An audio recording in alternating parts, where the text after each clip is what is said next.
When does human life begin?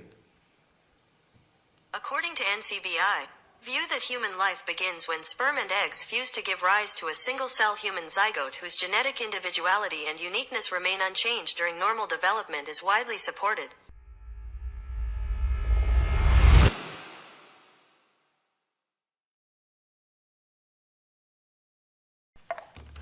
Good afternoon.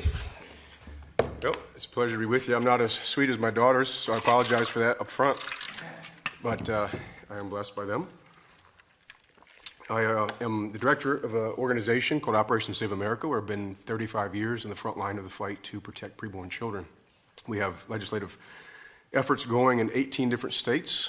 I was just in Florida. I was in Ohio. Ohio was mentioned earlier. I was there on the ground. We mobilized hundreds of people and lots of churches in the state of Ohio, and I can tell you one of the reasons that we lost in Ohio was because of the pro-life side and the weakness, the muddled thinking, the confused rhetoric, and the hesitancy to stand firm of the pro-life community. The pro-life community didn't want to make the debate and the discussion about babies. They wanted to make the debate and the discussion around protecting women's rights, protecting parental rights, and so they could not even articulate their position clearly, passionately, and persuasively. And I want to submit to you that that's why we are losing.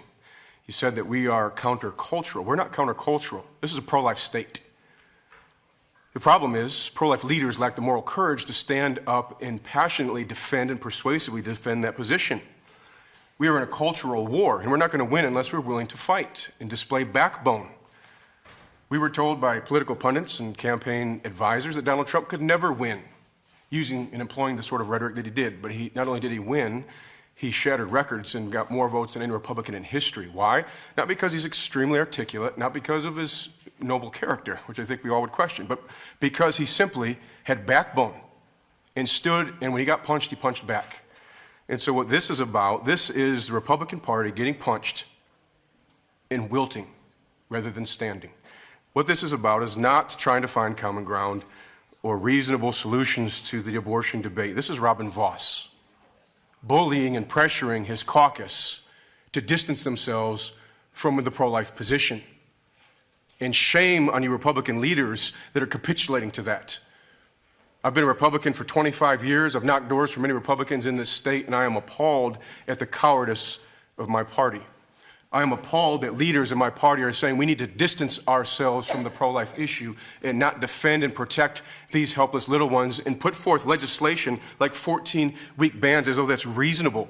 You can't get an abortion in liberal France after 12 weeks.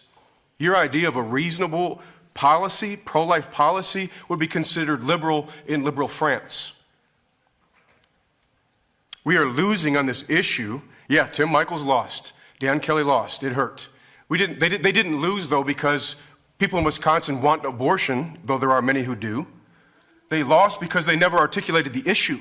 Tim Michaels never gave a passionate defense of the pro-life position.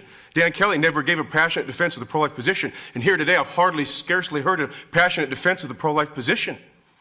I've heard you say, madam, that you're pro-life and you believe life begins at conception, and the lady over here as well, in the opening statements. And yet when they were questioned by the Democrats here, they were ambivalent, hesitant to even answer. How can we say we believe life begins at conception? These are precious human beings made in the image of God that should be loved and protected. And in fact, this is a foundational principle of our whole civilization. In fact, our Declaration of Independence affirmed this. This is foundational to who we are as a people, that we protect human life, that we value family and celebrate motherhood. And we can't stand up and defend that? We're going to distance ourselves from that because Robin Vos wants to bully you? Robin Vos is pro-abortion. And we are going to come after Robin Vos, and we will primary Robin Vos. And anybody that supports this bill, we will primary you as well. We will expose you in your community because this is a pro-abortion bill. This is not a pro-life bill. Your time's up. Do we have any questions from the committee for Jason? I have a question. Oh, Representative Rosar. Yes, ma'am. Thank you. I appreciate you being here. Thank you. Can you articulate what former President Trump's position is on this issue?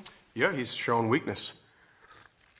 He said he was pro-life. He came out and even said he was 100% pro-life at one point, but he was always, for the most part, favored exceptions. He did put 3 good pro-life justices in place that overturned Roe, and I'm thankful for that. But he also oversaw our United States Congress in Republican hands give $500 million checks to Planned Parenthood every year. So Donald Trump has been extremely weak on this issue, as was Paul Ryan, has been Republican leaders in general. We've been very weak, and we have not been able to stand and defend this position. Yeah, so Donald Trump has come out and said we need to distance ourselves. The Republican Party won't win on abortion, and we need to distance ourselves from it. And I think that's a gross mistake. Scott Walker, if you recall, in 2010, he won on a 100% pro-life position. Scott Walker knew how to articulate. He did his homework. He was the head of the pro-life club at Marquette University in college. Scott Walker understood the issue, could defend it well, could speak articulately on the issue and persuade people. That's good leadership. And he won 3 times on a 100% pro-life position in 2010, 2012, his recall, and 2014. In 2018, Scott Walker began to soften and waffle on the issue, and he started to compromise and came out with an exceptions position, and he lost in 2018. So I don't believe the idea that we can't win on abortion. I think we can't win if we don't defend it, if we don't articulate our position. But Scott Walker articulated a 100% pro-life position without compromise or exception, and he won. And I think you all can do the same if you're willing to stand up and articulate yourselves on the issue and lead passionately and articulate this fundamental principle, the value of human life. Science is on our side. I mean, you can Google it, right? I know my time's up. If you'll give me just a second, I'll just show you what Google says. I think you've answered my question satisfactorily. When does human life begin? According to NCBI, view that human life begins when sperm and eggs fuse to give rise to a single-cell human zygote whose genetic individuality and uniqueness remain unchanged during normal development is widely supported. Because the zygote has the capacity to become an adult human individual, it is thought it must be one already. That's National Health Institute in the National Library of Medicine. That's not a right-wing, source. Princeton University says the same exact thing. You could go through a dozen textbooks. Human life begins at conception. We know this. Why can't we defend that position and articulate that and protect human life? 940-04 is the law of the land. It is what's on the books. It is what went into effect when the Dobbs decision came down. It's why Planned Parenthood closed for a year. It's why Affiliated Medical Services in Milwaukee, largest abortion clinic in our state, closed for a year. They don't care about the 20-week ban. When we passed the 20-week ban, the Affiliated Medical Services on their website for 2 years after that still advertised abortions up to 24 weeks. There is no enforcement there.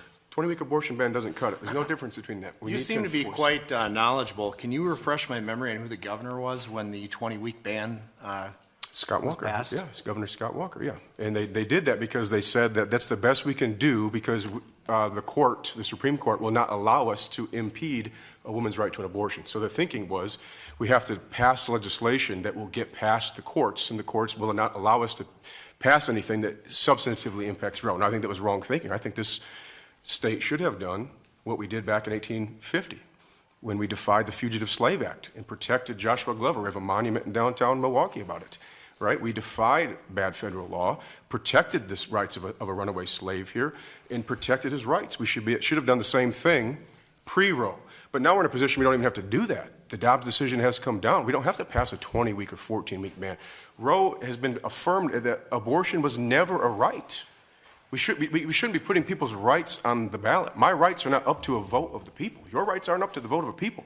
Your First Amendment rights shouldn't be voted on, right? They should be defended, even if it's a minority position. And so we should be defending the rights and the life and the value of these preborn children from the moment of conception. As Talia articulated very well, that's your duty, right? So the Dobbs decision made abundantly clear Roe is no longer the law of the land. There is no right to an abortion in this country. There's no right to abortion in the state. Enforcing 940-04 is not taking anyone's rights away. It's securing the rights of a preborn child. Last thing we want to do is take the rights away of anybody. I've got 8 daughters. You saw my daughters. The last thing I want to do is take the rights away from women. I want to empower women. I want my women to have a strong voice. That's not contra being strong mothers and loving their children. My mom had me as a single mom. She was pressured to abort me, single mother, teenager, and she gave life to me. Even though she was a pro-choice liberal, she couldn't abort me or my brother because she said, I know I have a precious life growing inside of me. I can't do that. So we all know this. We all know these are precious human beings. We just need to stand up and have the courage to defend it, and that's what I'd ask you to do. Right. Any other questions from the committee? Seeing none, thank you for your testimony today. All right. Thank you very much. Thanks for listening.